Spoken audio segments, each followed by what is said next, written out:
Welcome, everybody. I think we'll get started. We're starting a few minutes late, so we'll go a full hour. I want to let you all know, and you know as well, what a huge pleasure it is for me to host Anne Applebaum at the Atlantic Council. One of my favorite authors, historians, commentators, writer of cookbooks, and I'm just delighted that we can talk a little bit about her latest book, and then some connection to the current events, not just in Ukraine, but regarding Putin's Russia, Putinism, and how we should understand that. So first of all, as a book author myself, here's the book. Thank you, Fred. It is meticulously researched. It's incredibly well written, like everything Anne does. It's a must-read, but even more than that, it's a must-buy. So,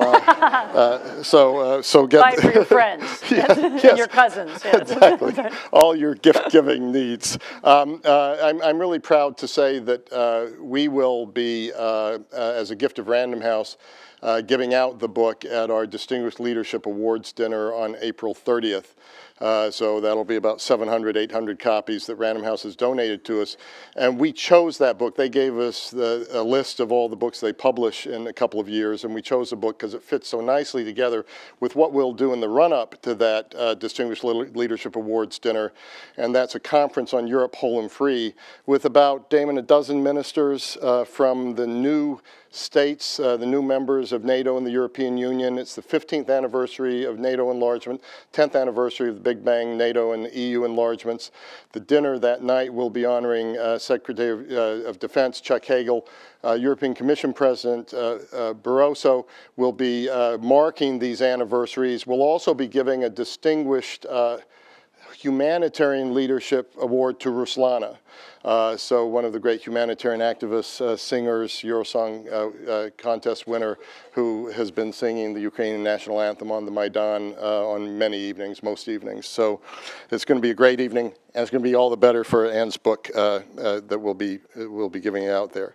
The Iron Curtain has won a lot of awards, including the Cundill Prize for Historic Literature, the Arthur Ross Silver Medal, Council on Foreign Relations. Anne's currently writing for the Washington Post and Slate, and she's directing Transitions Forum at the Legatum Institute in London. Her writing has won several other awards, including the one that all journalists and writers really yearn for, which is the Pulitzer Prize in 2004 for her book, Gulag: A History. Also the author of Between East and West, Across Borderlands of Europe. Let me just say very briefly before we turn to an opening question and then discussion that part of the reason it's so wonderful to have Anne here talking about the issues she's talking about is that the Atlantic Council has really been heavily focusing on the situation in the Ukraine and all its various aspects, and working very hard to facilitate substantive policy discussions. We've hosted the prime ministers of Ukraine, Moldova, Georgia here. We've had a Google Hangout with the National Security Advisor of Ukraine and so on. And we are trying to create some light around this situation and trying to understand that. And that is part of that. Because of that, if you're going to tweet today's event, other than including Anne Applebaum's at Anne Applebaum, we're doing hashtag AC Ukraine for this event. So thank you for tweeting us often, and we already have some tweet questions for you, Anne. So let me then just say one last thing is we are also organizing the Wrocław Global Forum June 5th and 6th in Wrocław in Western Poland. And there we're going to be highlighting very much the situation in Ukraine and how transatlantic partners can advance global democracy, prosperity, and security, dealing with not only democracy issues and the issues of the region, but also security issues and economy issues, energy issues. And we'll be presenting the people of Euromaidan with a Freedom Award this year with key representatives from the people of Euromaidan, as well as some other awards. So let's get started. And I'm going to ask you one of the questions I always liked to be asked when I was in a book Q&A, because it allowed me to say just really almost anything I wanted about the book. And so I really would like to know, with limited time we all have, this was a 6-year project. What prompted you to take it on, and what did you learn? What did you find most surprising or important of what you learned through this process? Thank you, Fred. And first of all, it's of course delightful to be back here. It's my hometown. I work for the newspaper across the street. I've known Fred for, I think, we were trying to remember, I think 2.5 decades or something like that. And so I feel very much at home here, and thank you for inviting me. You know, the book was in some ways my delayed response to 1989. So I was a very young journalist. I covered the collapse of communism in 1989 in Poland, but I also traveled quite a bit in the former Soviet Union at that period, among other places, Ukraine, also the Baltic states, Belarus. And, you know, at the time, it seemed to us very obvious that the system had collapsed. You know, of course, it was corrupt, it was silly, it didn't work, it was a disaster, it was chaotic, it made no sense, people didn't believe in it. And, you know, at the time, I didn't really question that, you know, of course it had collapsed, it never made any sense to begin with. With some years' hindsight, I began to ask myself, you know, if it was so stupid and corrupt, why was it that people believed in it in the first place? And how did it come to be put together? So in a way, this was my retrospective, you know, it's maybe the first stage in my attempt to understand 1889. But it was an attempt to understand what was it that was created by the communists. Why did they win? You know, why did they appear to win? Because they certainly, in the period that I describe in this book, communism was triumphant. The Red Army marched into very disparate, very separate, different kinds of states in Central Europe. I very deliberately chose countries with different political histories to focus on. I focus on Poland, Hungary, and East Germany. You know, Germany was post-Nazi, Poland had been an ally, Hungary was somewhere in between. And all of them, at that point, had closer relationships with the West than they had with the East. They all had close relations with the West. They had all belonged to different empires. They spoke different languages. And then, of course, if you start including, you know, Albania, Bulgaria, Czechoslovakia, you know, these are very disparate countries. They had no connection to one another before. So what was it that had happened in 1945? You know, when the Red Army came, what did they do? Because if you had looked at all of these countries in about the year 1950, 5 years later, it would have looked to you, and it did indeed look to people at the time, like communism was an outstanding success. You know, you would have seen the same kinds of language, the same kinds of May Day parades, the same political institutions had been set up. So what was it? And it was in really what it was a retrospective, very fast period of time. So what happened? What were the techniques that they used? And why did they succeed? And we can talk a little bit more about that. I mean, the other inspiration for the book was, so since 1989, one of the main things I've written about as a journalist is what we now loosely call democratization, or liberalization, or the creation of capitalism, or privatization. So I spent 20 years reporting on the unraveling of these countries, the unraveling of that system, sorry. And again, in the course of trying to understand democratization, first in Eastern Europe, then later on in the Arab world and other parts of the world, I began to understand that in order to understand how it worked and why it worked, or why it more often didn't work, one needed to have a better grasp of what was the system and what were the levers that made the system work. And the purpose of this book was to, in some way, begin to explain that. So what is totalitarianism? What was it? How was it created? What were the most important institutions? What did I learn? Yes, exactly. Yes. And that gets to what you were saying is the techniques. Is it the techniques? What did you learn? I mean, if you look at this, You say in your prologue, history sometimes looks inevitable in retrospect, but from the perspective of 1945, no one could have guessed the direction in which all this went. If you reverse engineer this, what did you think were the most important aspects of what made these countries submit to this this form of leadership that ultimately didn't hold, but at that time, as you said, and we're looking at 44 to 56, it did. Yeah, absolutely. It held for a long time. I mean, the book is, it's that thick, yeah, and that's what the book is about. So I won't go into great detail about every aspect of what was done. But the main point is that when the Soviet Union arrived in the region, the Red Army and the Soviet officials on the ground had a very clear idea of what they wanted to do and how they were going to get there. They didn't necessarily have a sort of 10-point plan in the way an American would, but they knew what were the institutions that were most necessary to take control. So they had experience of their own revolution. They'd had the experience of the Sovietization of Central Asia, of the Caucasus. They had then had the very important experience of 1939 when they occupied eastern Poland and the Baltic states. And they had a very clear sense of what were the key institutions in societies to control. And again, I'll just very briefly list them now. One of them was, one of the first thing they did everywhere, and in some cases before they arrived, was create the secret police. And they created a police force using very often criminal gangs or local thugs, and sometimes with a few ideologues. And they created police forces, and as soon as they arrived anywhere, they brought, sometimes, in the case of Poland, they started creating the secret police, what would be the Polish secret police, in 1939. They begin early, so during the war, they're training what would be the Polish secret police. They bring them into the country with them when they come in 1944, when they enter the country. So they create a secret police force, and they also begin to identify not who are their enemies, but who are their future enemies. So they look through who would be the potential enemies of a Soviet system. And some of them are obvious, capitalists, former politicians, former policemen, but they're also interested. So when they get to Poland, who are they most interested in? They're interested in the people who've been fighting the Germans. So who are the first victims of communism in Poland? They are the anti-Nazi resistance movement. And this sounds very paradoxical to many audiences, particularly European audiences, who aren't used to thinking of the Soviet Union. Who would be the first people they would attack? It would be the forces who are fighting Hitler. But that is what they did.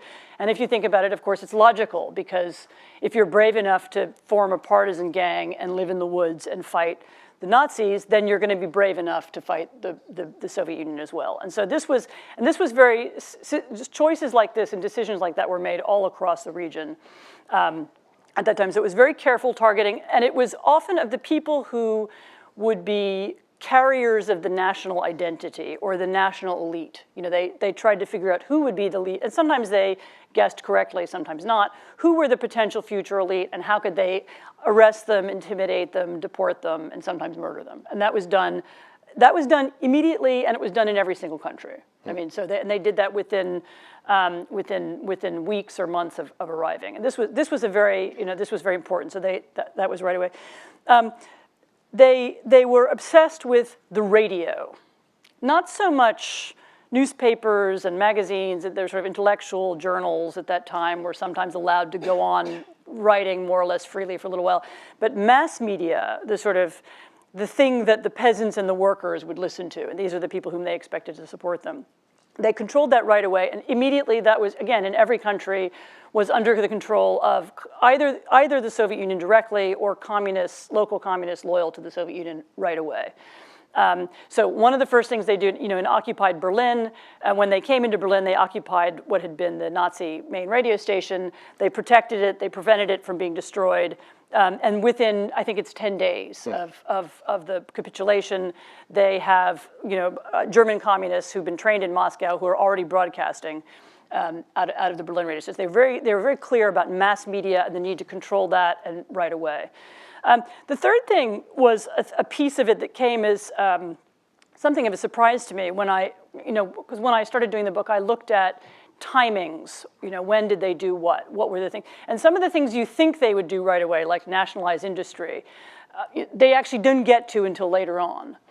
One of the things they do almost immediately, again, within a year and a half, is make sure there are no independent youth movements.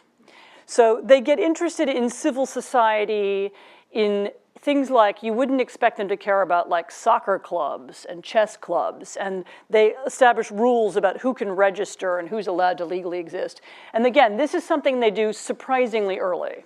So from the beginning, they're interested not just in politics and not just in economics, but also in any other alternative form of authority in the society. And of course, they're interested in and interestingly, in the beginning, not so much the church, although they got to the church a few years later, but church youth groups, church movements, charities, church charities.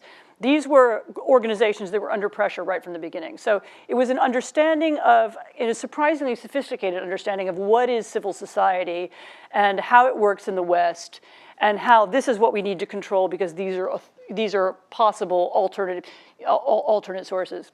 Later on, there's a more familiar story that we've known for a long time. They, using different tactics, they eliminate other political parties, they nationalize various industry and so on. But the first things they do in the very beginning, and the first half of the book is devoted to this, are the secret police, the identification of potential enemies, mass media, and civil society. So in my initial notes to introduce you, I said it's a must-read for anybody who doesn't want to repeat the lessons of the past. And then I took that out because I said, well, let me see if Anne agrees with that. Because Putin is not Stalin. 2014 is not 1944. President Obama said, this is not a global ideology and it's not the Warsaw Pact. So what is it?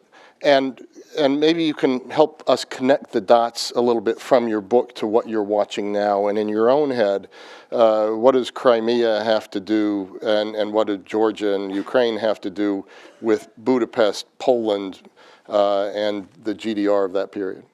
So, So first of all, yes, actually, I agree with President Obama. This is not a new Cold War. Russia does not have a global ideology that appeals to people. I mean, not yet, actually, but there are echoes from the past. I was in Kiev about 3 weeks ago, and while I was there, through a Ukrainian journalist, introduced me to two people who were refugees from Crimea, because there are several thousand refugees from Crimea now in different parts of Ukraine. And I spoke to them about why had they left. They were very ordinary, middle-aged, sort of Soviet-looking people, actually, Russian speakers. And I think he had worked at some kind of military research institute or geologic. It was some rather boring-sounding institution in Crimea that couldn't possibly be taken for a source of dissidence. And so why did they leave? And I asked them, and they described to me something that gave me chills. They said, well, we were at home. We had supported the Maidan. We traveled to Kiev to protest for a few days. We feel ourselves to be Ukrainian patriots, although they were Russian speakers. And we came, and one evening a few nights ago, somebody knocked on our door, and they opened the door, and there were a group of thugs with armbands that said Russian something on them, Russian bloc, Ruski bloc, or something on their. There's obviously a gathered together group who began interrogating them. Who are you? Why were you at the Maidan? Do you support Ukrainian fascism? And interrogation, intimidation, and threatening. And they got scared, and they decided it's better if we leave.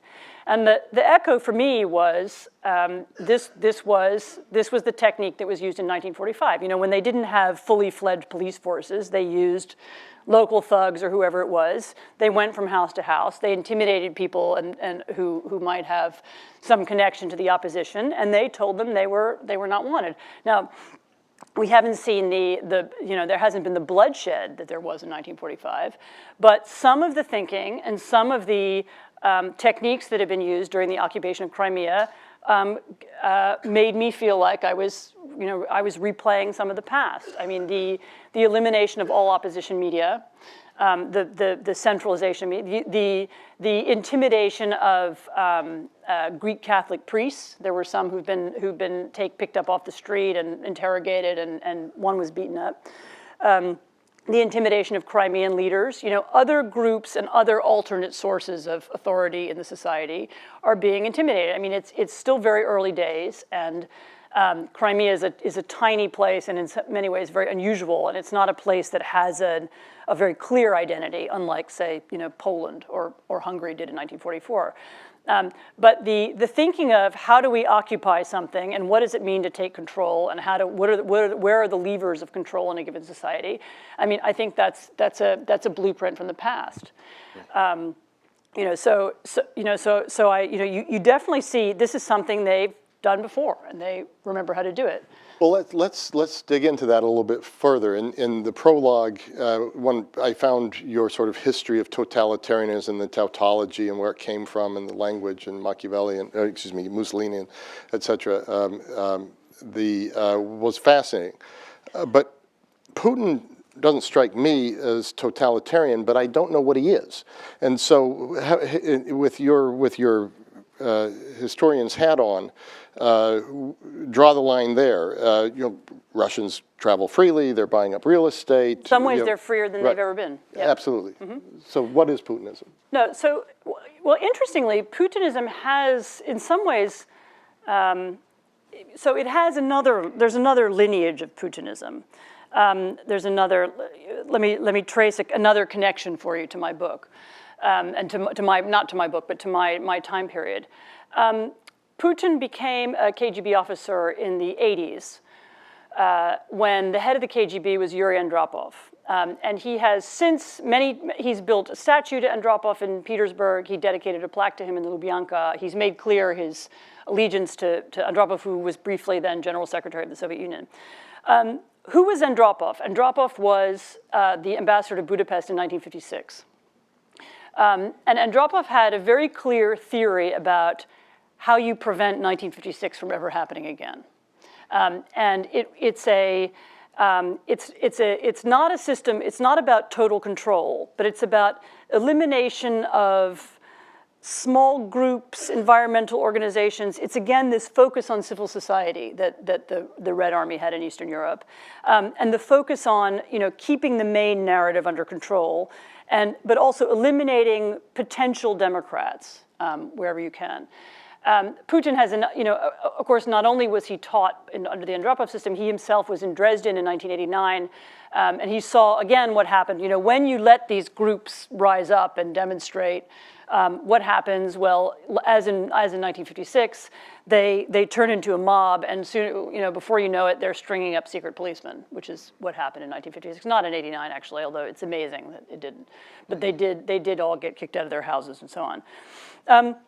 And Putinism actually, the thing is it's now evolving. Until now, it was a very sophisticated system whereby Putin hasn't ever tried to impose full totalitarianism. In other words, making people march in stupid parades or mouth slogans or pay lip service to an ideology that people don't believe in. He's actually it's been very non-ideological up until the last 2 or 3 years. So the first phase of Putinism was much more original and interesting. It was I'm legitimate because I am. It did have its own narrative of history. I am legitimate because I'm going to make Russia great again after the disaster of the 1990s. It did have its own theory of the media. He did, as he came to power, he slowly eliminated independent television in Russia. They again, as in 1945, they allowed some small groups and some, Novaya Gazeta and some newspapers to exist, but the main television narrative was controlled. It allowed some opposition, some conversation on the side. And it was almost as if the rule in Russia was, you can say anything you want, you can do anything you want, as long as not too many people are listening. So you can have a very small opposition newspaper, you can organize a very small meeting. When the numbers get big, then we stop it. This I think is now. So that's the reason why Viedomosti is okay, but television is different. That's right. The newspaper. Television is definitely different from newspapers because newspapers have a much smaller readership.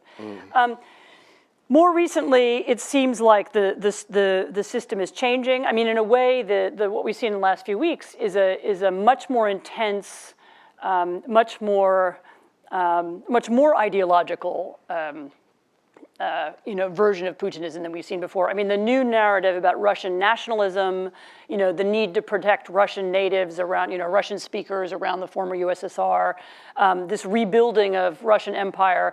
This is actually, he wasn't doing that 10 years ago. This may be, I mean, we can talk about why that change has happened.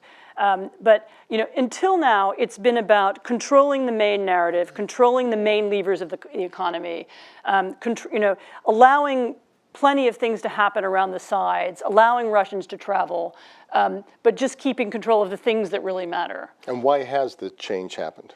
I think the changes happened for a couple of reasons. One was I think he was very spooked by the mass demonstrations in Moscow 2 years ago.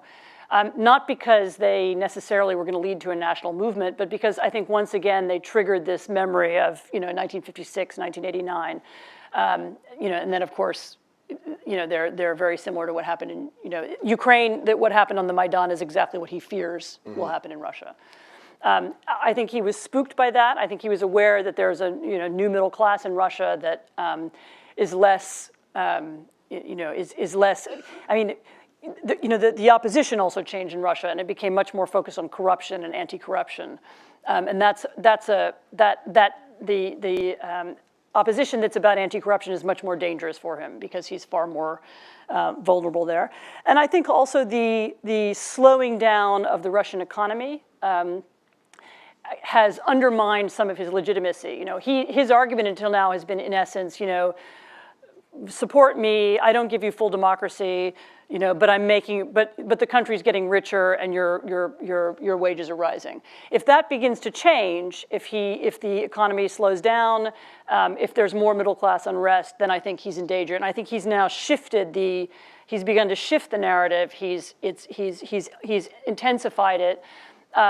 The space for free and open media that did exist up until now is being shut down. I mean, Russian newspapers and websites have been closing in Russia, even in recent days, and I think there's more of a focus on creating a narrative that's to do with national rhetoric. National greatness, the reassertion of Russian empire, and so on. Let me ask one more question and then turn to the audience, and I'll put in a couple of Twitter questions as well. The role of the West now. You provocatively wrote in a recent, I believe it was column, that this is a wake-up call. Western institutions have enabled the existence of a corrupt Russian regime that is destabilizing Europe. It's time to make them stop. Explain that a little bit more and how make them stop. Well, so what is Putin's main foreign policy goal? It's to keep himself and the people around him safe, and essentially to make the world safe for corrupt Russian money. That's what they want. That's their foreign policy. And what is the biggest obstacle to that foreign policy goal? The biggest obstacle is, really it's the European Union, but also NATO. So Putin is able to, is easily able to pick off European countries one by one, and to some extent has been successful doing that, create a separate relationship with Germany, a separate relationship with Italy, a separate relationship with Austria. What he's not able to do is fight the whole EU. If the EU decides in the next year or so to launch an antitrust lawsuit against Gazprom, which is a possibility, which of course he knows about, Russia will have difficulty fighting that. By the same token, he has no, he certainly has there's no challenge presented to him by Latvia or Lithuania or even, Italy or France. But NATO to him presents, I think an imaginary challenge, but it's a challenge nevertheless. So his interest now, it seems to me one of the other motives, aside from the need to discredit Maidan and discredit the revolution in Ukraine, one of the other motives for the occupation of Crimea was a deliberate decision to defy and undermine the sort of the post-Cold War order, the EU, NATO, all the rules. You know, we keep saying, how could he do this? He's wrecking the post-Cold War order. He's ruining the rules that we've created. I think that is the point. The point is to show that these rules don't work anymore. You know, they're fictitious. Nobody's safe. You know, these rules about borders that we all thought were, you know, all those questions were decided 20 years ago, or not 20 years ago, 50 years ago. That it's all, you know, that this is the desire is to undermine this order, to undermine the institutions of Europe and the institutions of the West. What, therefore, should be our response? Well, one of our responses needs to be the strengthening of our institutions, the strengthening of, and by which I don't mean some kind of massive remilitarization or Cold War rhetoric, but rethinking, you know, what is NATO, what is it for? It's designed, you know, it's a defensive alliance. It's designed to reassure the nations who are members of it and prevent invasion. You know, therefore, we need to think again about where NATO troops are located. We need to think again about NATO strategy. We need to think about what NATO should be exercising, given what Russia is exercising. They constantly exercise the invasion of Poland and the invasion of the Baltic states, you know, just to keep people on their toes. You know, we need to rethink what that is. I mean, I think there's a real danger to the coherence of the European Union that I don't know that European leaders themselves are yet aware of. Mm-hmm. Russia funds far-right parties in Europe, some of which are going to do very well in the next European elections. Many of these far-right leaders, Marine Le Pen, for example, in France, leader of Jobbik in Hungary, actually the leader of UKIP in Britain, the anti-European party, are all open admirers of Putin and have been publicly supporting him. So there's an attempt to encourage the far right, and through the propaganda that comes out of Russia Today and other Russian organizations, also to encourage the left and a sort of left-wing critique of the West as well. I mean, and I think this is a moment for the West to refocus on, you know, re-strengthening NATO, remembering what Europe is, but also things like rethinking the way energy security in Europe, rethinking what, you know, shouldn't the U.S. start thinking harder about gas exports to Europe? Don't we need to be building LNG terminals faster? And also to think about, and this is really a European question as well, to think about the role of Russian money in Western financial institutions. Where is it? What does it do? Who is it supporting? Which politicians has it bought? You know, which football clubs has it bought? Maybe. You know, but there's a need to, you know, because Russia is thinking strategically about how it can use its money and its influence to undermine the institutions of the West. We don't think along those lines at all. Right. But you know, in the way that, you know, when China makes a big investment in the United States, people at least talk about it and are aware of it. You know, what does it mean when the Chinese government makes it buy something in the United States? Should we be concerned? I think we need to start thinking about Russian money in the same way. You know, Gazprom is not a private company. It is a company. It's got a weird status. It's linked partly to the state and partly it's owned by people who have double jobs, you know, both in the Putin administration and at Gazprom. And it operates as an arm of Russian foreign policy. And we need to understand that that's what it does and have an appropriate reaction to it.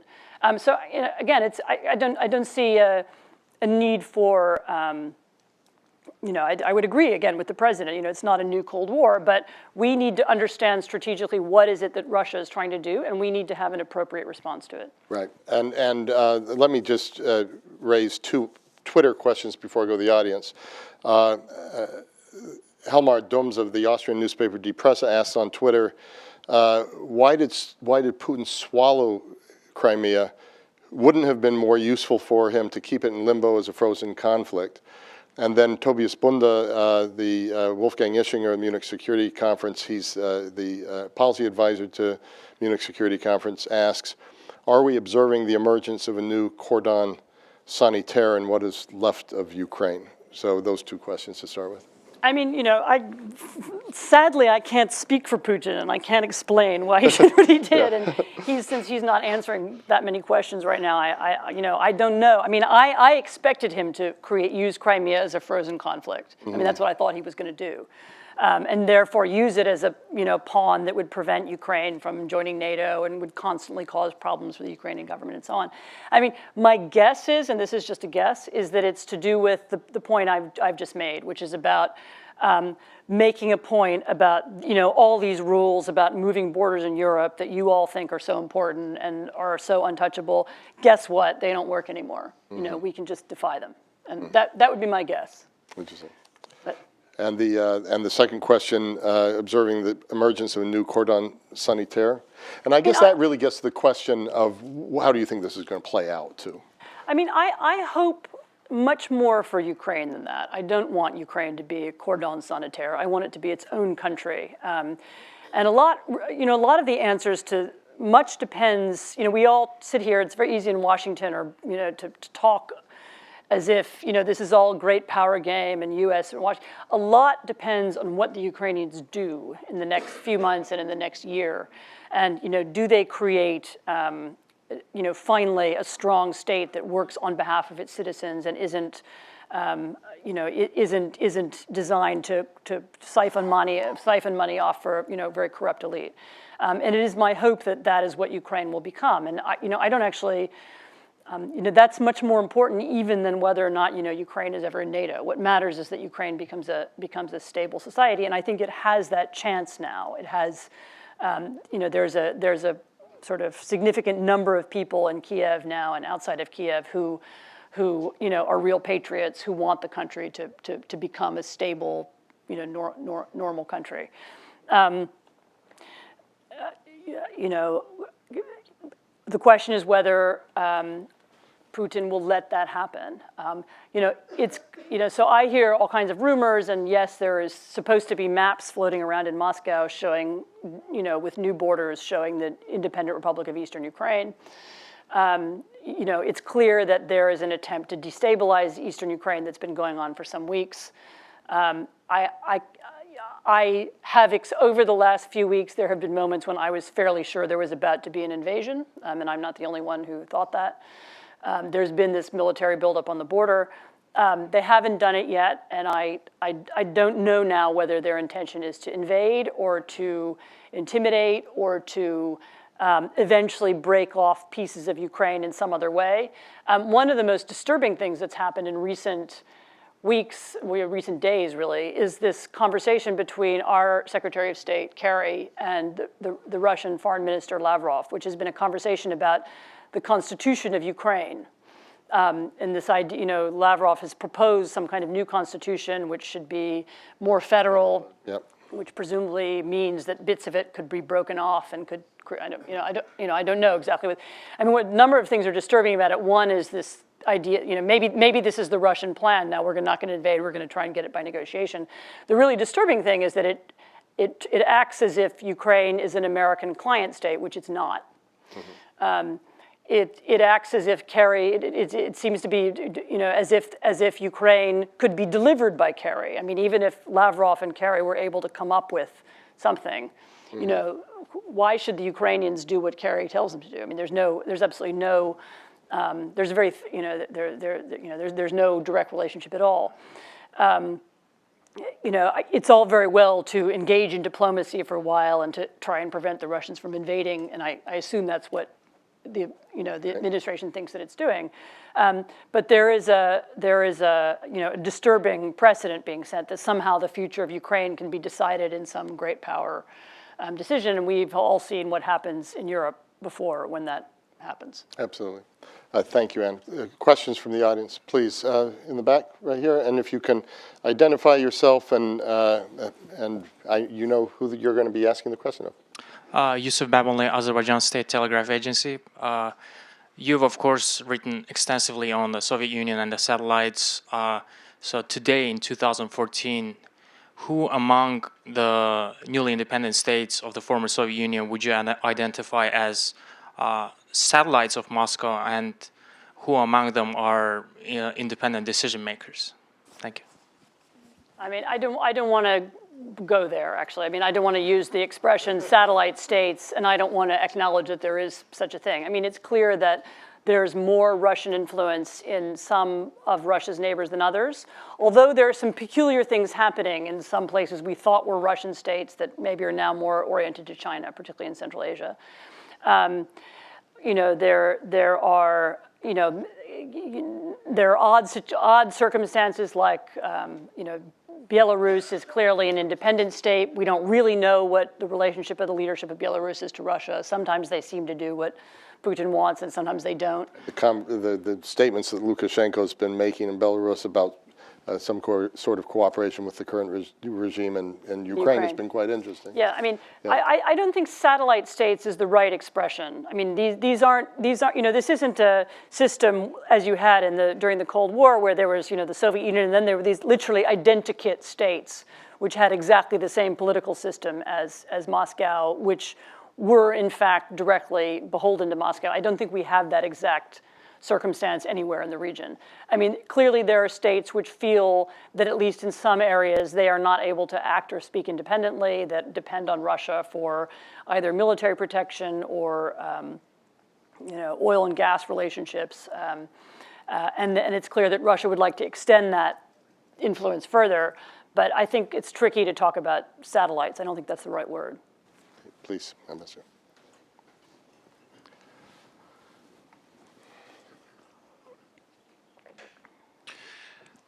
Thank you very much, Ambassador of Georgia. I've just been to Tbilisi. Oh, very good. My question is, in times of Cold War, the Soviet Union was seen as an adversary. The Soviet Union was? Was seen and dealt with as an adversary. Yeah. In the 90s, after the collapse of Soviet Union, Russia was very much different from Soviet Union, very weak. And it was dealt with as a partner, but a weak partner. When Putin came to power, Russia got stronger, but still it was dealt with as a partner. And why I'm asking is that maybe not the very similar, but somehow identical events happened back in Georgia in 2008. But then Russia got away with what it did in Georgia, and it's my understanding because Russia's perception of a partner was not changed then. And that's why the business as usual was brought back, and in a few months, I mean, everything was brought back, those sanctions, temporary sanctions or decisions against Russia's actions. So now my question is whether these recent events in around Crimea and over Ukraine have changed perception of Russia from partner to something, either adversary or whatever, so that the new relationship with Russia, long term, first and foremost, will be and should be different, and Russia should be dealt with appropriately. Thank you. Very good question. Yeah, I mean, it's something I've written about. Yes, I think what this event has done is, and this to me is a kind of tragedy I should underline, is that it's changed the narrative. You know, we've had a narrative about Russia since 1991, that Russia is a kind of flawed democracy, you know, that eventually Russia will be like us. And, you know, I'm as guilty of this as anybody else. I mean, I worked with a Russian sort of Russian civil society organization that tried to do training of Russian journalists and politicians in the 1990s. And one of the reasons why Russia is in all these Western clubs, why is Russia in the G8 and not China? You know, China is China is our real economic partner, not Russia. It's because there was a desire in the 90s, and it continued through the Bush administration. You know, there was a sort of feeling that if we just kind of hug the Russians hard enough and keep them close enough, they'll eventually be like us. You know, they are a nation, you know, they're somehow Europeans. You know, they're the country of Tolstoy and Dostoevsky. They have all these wonderful people who, this spectacular intellectual culture, which, by the way, they still have. And if only we can, if we can just bring them in, then sooner or later they'll become one of us. The invasion of Georgia was treated, for a variety of reasons that we can discuss later, as somehow an exception. It was to do with the time and place and who was the leader of Georgia at that time. And it wasn't perceived as a real challenge to this narrative. I think actually the one thing that's changed, maybe it's going to be the only thing that's changed, the one thing that the occupation of Crimea has done, and the annexation of Crimea, I should say, has really challenged this narrative. You can't really say anymore that Russia is a country that if we can just find the right way to speak to them, and we can create the right kind of dialogue, and we can press the reset button, and we can look deep into their eyes or something, then eventually they'll come on our side. And this is, by the way, absolutely bipartisan. Republicans, Democrats have made this assumption about Russia since the 90s. It seems to me this has now changed. I mean, I don't think that makes Russia our global adversary, and I would like to also avoid that kind of language. But I think it means, to underline what I said before, it means that we need to think a little bit differently and more strategically about Russia's role in the West, what Russia's role in Eastern Europe, what Russian money does, what Russian companies do. This is not a country that wants to become part of our club or wants to become like us or is trying to become like us. And, if only we can find the right language, they'll be like us. And I think, and I would sort of almost expect this room to, I don't live in Washington at the moment. I would expect people here can maybe give me a better idea of whether this is the case. But I think certainly in Europe, and I'm guessing it will happen here too, this narrative is now over. We don't think Russia is going to be a Western country anymore, at least not under this administration. And you keep saying Russia. Can one speak that globally about it, or is it the Kremlin and is it Putin? And the debate on that. And so you said in one of your columns, the West spent 20 years trying to make Russia a Western country. Bad idea. Is it? Or is it still a good idea, but it just can't be done at this moment? I mean, so I'm an optimist, and I'll go with that it just can't be done at this moment. It can't be done at this moment under this leadership, but also under this economic system. It can't be done with a country that, this is not. The economic system that holds in Russia is not what we would call entrepreneurial capitalism. It's a form of oligarchic capitalism. It's partly this is to do with oil wealth, and partly it's to do with the way the country was organized. But small, power is concentrated in the hands of a very small group of people. There's no genuine democracy, but also there's no genuine grassroots capitalism either. Yeah. And so no, this is not the form of a country that easily integrates with or into the West. I am a great believer in the power of countries to change. And countries do change, and I've lived in Poland for 20 years, and it is a country that has changed very much since the first time I went there. And we can all look around the world and point to countries that have gone through very dramatic revolutions. I mean, look at Chile, look at Spain. I mean, there are many good examples of countries that have made dramatic changes, and I don't see any reason why Russia can't change too. At this moment, under this leadership, in this current economic system, under the current political system, it's hard to see, and it's very important that we have no illusions about it. Okay, thank you. Please. Thank you. Ed Berger, the Eurasian Medical Education Program in Russia. You really answered my question in that, but I would pose it a different way, and that is, look, considering what our posture should be, looking back at history in behalf of that, might we have done things differently that might have changed our relationship with the country? And this debate, which you've written about as well, which is how much are we to blame for where Russia is today? I mean, my view is we've had minimal influence on what's happened inside Russia since 1991. And so often and this has been true since the 90s, our conversation about Russia has often been more about ourselves. We've had very little influence, we've had very little often understanding of what was going on. I mean, in the 1990s when we were talking about democracy, that was the period when these vast fortunes were being amassed that were fundamentally undemocratic. We didn't have any influence over that. We didn't. We weren't even entirely aware, accepted as a kind of distance about what the significance of it was. I don't think our economic advice was ever followed in Russia.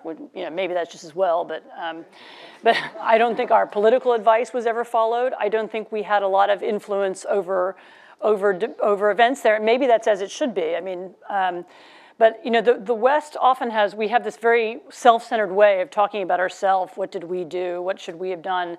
I mean, I don't know that much of what we've done has mattered that much. I mean, you can post facto go back and cherry pick this or that event or this or that eventuality, but very often at the time they wouldn't have seemed they wouldn't have seemed so important. I mean, even NATO expansion was not, didn't cause great objection or outrage or outcry in Russia at the time, and now we go back and imagine this, but this was NATO was not then, is not now an offensive threat to Russia. It's only the Russians who've decided to treat NATO as a threat. I mean, there's no anyway. So the answer is it would be a longer conversation. We could do nuances, but I don't think we've had that much influence over what's happened in Russia. Thank you. Please, right here. And I'm trying to get to people as I see them, so please forgive me if I don't get you right away. People in the front will get better. That's why there's an incentive to sit in the front. Bat Kutelia, McCain Institute. I'm from Georgia as well. Today was the news that the Russian Patriarch was planning to visit Latvia, and the Latvian authorities refused this visit. So my question is, how do you see the role and the function of the Russian Orthodox Church in Putin's tactics? This is actually a question for Georgians. It's a very interesting question for you. So we haven't really mentioned this yet, but a piece of what Putin is doing, and actually I don't think it's the most important piece, but it ties together some of the other things that he's doing. He now has this rhetoric, which is, for lack of a better description, sort of religious conservative, anti-homosexual, not just anti-gay marriage, but somehow, he's created a narrative about Russia being, the country that will support traditional values. He doesn't actually use the expression family values, but it's more of a negative attack against the decadence and the licentiousness coming from Western Europe. Living myself in Western Europe, I don't see it, but that's. It's not actually that much fun, so. But clearly he has begun to. I mean, they're greater experts on this subject than me, but he's begun to use the church as a spokesman for this line of argument. So among the other things that he uses in his attempt to discredit the West is licentious, it's not religious, it's not conservative, it's not traditional anymore. And some members of the Russian church have been part of this, have been used as part of this argument. So I am not surprised that the Latvian authorities would see a visit from the Russian patriarch as Russian, they would see him as an arm of Russian propaganda because he has allowed himself to be used that way. I mean, that doesn't mean that all believers in Russia are somehow part of the propaganda thing, but it's true that some of the Russian church hierarchy has played that role. Thank you. The gentleman right here. Sorry, glasses. Thank you. Great. Ken Monahan of Bloomberg. I had a question for you about sanctions, and you talked about how Russia's foreign policy aim was to protect Russian money and the oligarchs and the rest of it. So how effective can sanctions be, either the current sanctions that have been put forward by the Obama administration and in Europe, how effective can they be in the short term, and what else could be done on the sanctions front to kind of hit hard on those points for Putin? Let me also put a sanctions question on top of that one, which I think is a really good question. Are we seeing a new sort of use of sanctions? Because as I look at the sanctions are very often put in to punish. But this almost seems to be a replacement for military deterrence, that it's now economic deterrents. So, and this gets to your question: are they effective? But it's also used in a different way. So the rounds of sanctions that we've seen in the last month made a lot of people feel better, including some of my friends in London who've been writing about some of the people who were sanctioned, some of the various oligarchs. They were very cheered up by the sanctions. As a tool of policy, I think they're not important and not significant, and obviously they didn't work. I mean, they're not going to work in the long term. It seems to me that one of the reasons why I think people got interested in these kinds of sanctions is because they have been effective in other places. When in countries like North Korea, when you can name the 6 people who matter in the country and put sanctions on them, then you can maybe have some influence. What this could be, I mean, there is a way, and there are economic sanctions that could be useful. But they would have to be much more serious, and they would have to be much more carefully thought through, and they would have to be much more long-term. So the kinds of sanctions that were laid on Iran, cutting Russian banks out of the SWIFT international banking system, or putting restriction, that's actually a very drastic step that would be, but I know that it's been discussed. And there's sort of two questions here. One of them is what impacts from a Russian economic downturn in a larger way, and at what point do people around Putin say what you're doing isn't good for business, right? Yeah. So I think the argument for sanctions in Russia has historically, and there have been this argument about sanctions has gone on for a long time. Actually, this is just the latest version of it. The Magnitsky Act, and there have been other ways in which sanctions have been applied. The argument has been that if we, restrict the power of Russian businessmen, then somehow, they'll get angry at Putin and they'll put pressure on him and tell him to stop. Maybe that was an effective thing to do 7 years ago. It seems now that we're past that moment. Putin himself began warning people around him some years ago to take their money out of the West. It looks like they've done it. At least some of them have done it. And he has made it clear that he personally and the people around him personally are now impervious to that kind of sanction.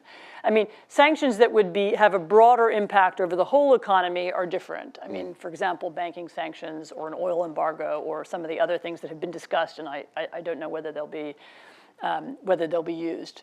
Those are quite drastic. But the short answer is no. I don't think these small. Although as I say, they kind of cheered people up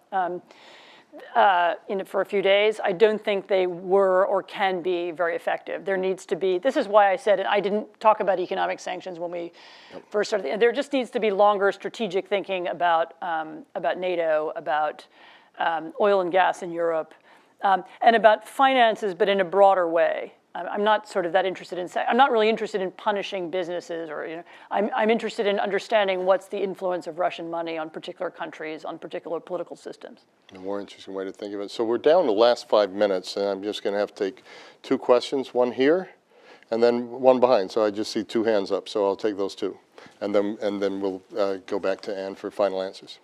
Hi, my name is Laura, and I'm a student at Georgetown University. So there are countries like Sudan and Zimbabwe and North Korea that are very much anti-American, so they voted against the UN resolution for Ukrainian The recognition of annexation of Crimea. Thank you. Sorry, last week. But then there are countries like Armenia who are supposedly U.S. allies, and they also voted against the resolution. What do you make of that? Do you have an opinion about it? Let me pick up the last one, too, and we'll take 2 at a time. Sorry about that. Yep. Thank you. Jeff Goldstein from the Open Society Foundations. Ukraine is on the verge of what looks to be a very serious recession.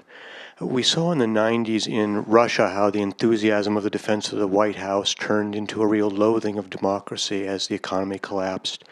Even in Central Europe, in countries like Poland, the former communists were back in power within 3 to 5 years because of economic hard times.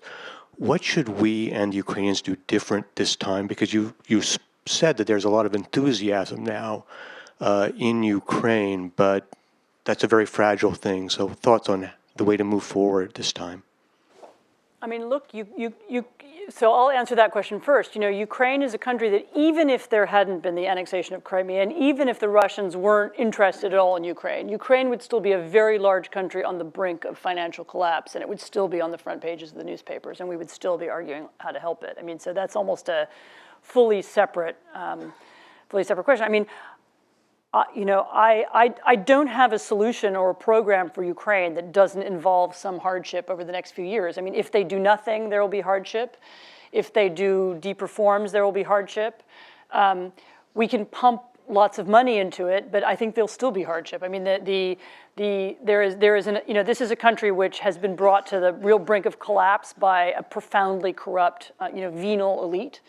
And I think there's almost no avoiding. I mean, in a way, the best thing that the Ukrainians could do would be to start explaining now what's wrong with the country and why and what has to be done to fix it.